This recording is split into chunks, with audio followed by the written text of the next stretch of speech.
Hi guys. Elvish Yadav सांस पे लेता है तो भी कंट्रोवर्सी हो जाती है। एल्विश यादव ने बिग बॉस कॉन्टेस्टेंट चुम के ऊपर एक रेसिस्ट रिमार्क पास किया है। एल्विश ने एक पॉडकास्ट में कहा था कि करणवीर को कोविड हुआ था क्या? चुम किसको पसंद आ सकती है? एल्विश यादव के हिसाब से चुम कोरोना वायरस से भी ज़्यादा खतरनाक है। चुम के कांटेक्ट में जो भी आएगा उसे कोविड हो जाएगा और फिर उसको वैक्सीन लेना पड़ेगा। देखो ये वीडियो। वीर है, इसको पक्का कोविड था। क्योंकि चुम किसको पसंद आती है भाई? इतना टेस्ट किसका खराब होता है यार। और चुम चुम के तो नाम में अश्लीलता भाई। चुम नाम चुम और काम उसमें करा गंगूबाई में। गंगूबाई। बताओ। एल्विश ने बोला कि चुम के नाम में ही अश्लीलता है। मतलब चुम का नाम सुनते ही एल्विश को चुम्मा याद आ जाता है। पर चुम्मा में क्या अश्लीलता है? इस बात से ये समझ आ रहा है कि एल्विश अपने लाइफ में कभी भी किसी की चुम्मी नहीं लेगा क्योंकि ये अश्लीलता है। ठीक है भाई, बढ़िया है।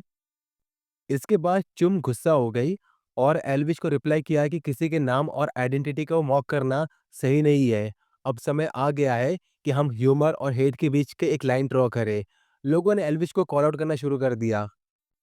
Arunachal Pradesh state commission for women ने एल्विश के रेसिस्ट रिमार्क को कंडेम किया, जिसके बाद एल्विश ने जो रेसिस्ट रिमार्क वाले पार्ट है उसको अपनी वीडियो से हटा दिया क्योंकि उसे कोई नेगेटिविटी नहीं चाहिए।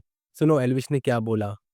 एक चीज मेरे को क्लियर करनी थी। मैं अभी ट्विटर खोल के देख रहा था। मैं ज्यादातर एक्टिव ट्विटर पे रहता हूँ कभी कभी ना, तो उस पर कह रहे हैं एल्विश ने, बस कल ही पता लगा एल्विश ने रेसिस्ट रिमार्क्स पास करे। तो मैंने पहले खोल के देखा, मैंने क्या रेसिस्ट रिमार्क्स पास करे।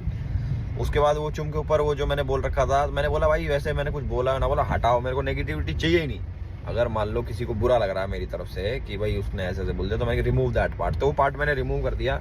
बाकी सेकंड चीज, दूसरी साइड का पक्ष जो मैं रखता हूँ वो ये है कि कितने बेवकूफ लोग हैं जिनको ये समझ में नहीं आ रहा। उनको कह रहे कि भाई कोविड बोल दिया, so Elvish is relating Chinese with चूम।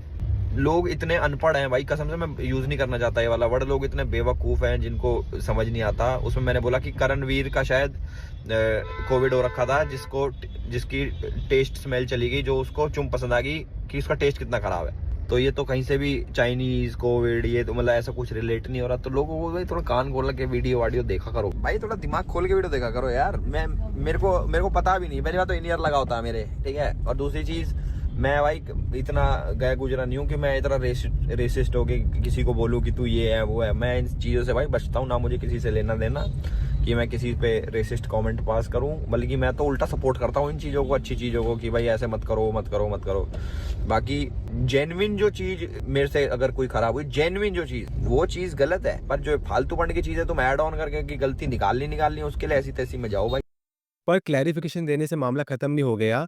अब नेशनल कमीशन ऑफ वुमेन ने एल्विश यादव का समन भेजा है उनके रेसिस्ट रिमार्क के कारण और 17 फरवरी को अपीयर होने के लिए कहा है। इसके बाद एल्विश ने फिर एक बार ट्वीट करते हुए कहा कि मेरे पॉडकास्ट का एक स्टेटमेंट को कॉन्टेक्स्ट से हटाकर गलत तरीके से हट दिखाया जा रहा है। कभी भी किसी को टारगेट या इंसल्ट करने का कोई इरादा नहीं था।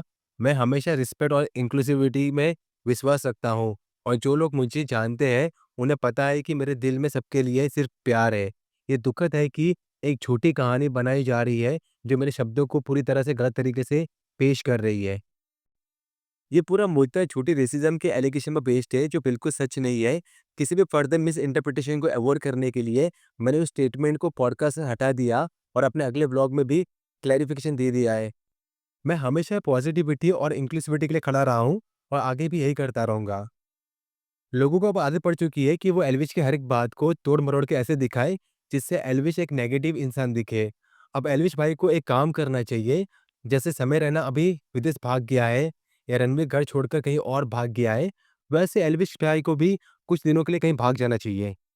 अगला अपडेट है, रणवीर अलाहाबादिया ने पोस्ट शेयर किया है जिसमें उन्होंने लिखा है, मेरी टीम और मैं पुलिस और सारी अथॉरिटीज़ के साथ पूरी तरह से कोऑपरेट कर रहे हैं। मैं पूरे लीगल प्रोसेस को फॉलो करूंगा और हर एजेंसी के लिए अवेलेबल रहूंगा। मेरे पेरेंट्स के बारे में की गई रिमार्क्स इनसेंसिटिव और डिसरिस्पेक्टफुल थी। ये मेरी मोरल रिस्पॉन्सिबिलिटी है कि मैं बेहतर करूं और मैं दिल से माफ़ी मांगता हूं। मैं देख रहा हूं कि लोग मुझे मारने और मेरी फैमिली को नुकसान पहुंचाने की धमकियां दे रहे हैं। मेरी माँ की क्लिनिक में लोग पेशेंट बनकर घुस रहे हैं। मैं डर महसूस कर रहा हूँ और समझ नहीं आ रहा क्या करूँ, लेकिन मैं भाग नहीं रहा। मुझे पूरा भरोसा है इंडिया के पुलिस और जुडिशल सिस्टम पे। रणवीर। नेक्स्ट अपडेट है, शाहरुख खान एक्सपोज हो चुके हैं। शाहरुख खान हर जगह बोलते थे कि वो बहुत ही गरीब बैकग्राउंड से आते हैं।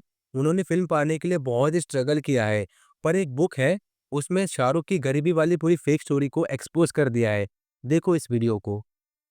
तो मैं ये बुक पढ़ रहा हूँ शाहरुख खान साहब के ऊपर। इसमें से मैं आपको 2 चीजें बताता हूँ, बहुत काम आएंगी आपको। सबसे पहले तो हमने भाई ये बहुत बारी सुना है कि शाहरुख खान साहब एक मिडिल क्लास फैमिली से निकल के आते हैं, हमारी ऐसी रिलेटेबल स्टोरी लगती है। मैं आपको इनकी मिडिल क्लास की डेफिनेशन बताता हूँ। SRK साहब की भाई स्कूलिंग हुई है सेंट कोलंबस से, जहाँ से भाई राहुल गांधी, संजय गांधी, प्राइम मिनिस्टरों के बच्चे पढ़े हैं। मतलब दिल्ली में 3 ही बड़े स्कूल हैं, DPS, मॉडर्न वाराखंबा और सेंट कोलंबस, जहाँ से शाहरुख खान पढ़े। इनकी सिस्टर जो है वो मॉडर्न वाराखंबा से पढ़ी है। इनके फादर साहब ने भाई मौलाना अबुल कलाम आजाद, जो कि एजुकेशन मिनिस्टर थे, उनके अगेंस्ट लोकसभा चुनाव लड़े 1957 में। अब द लेजेंड दिलीप कुमार साहब और इनके पापा जो है वो पेशावर के दोस्त थे, दिल्ली में एक दूसरे के पड़ोसी थे। SRK को अपना भैया मुंह बोला बेटा मानते थे।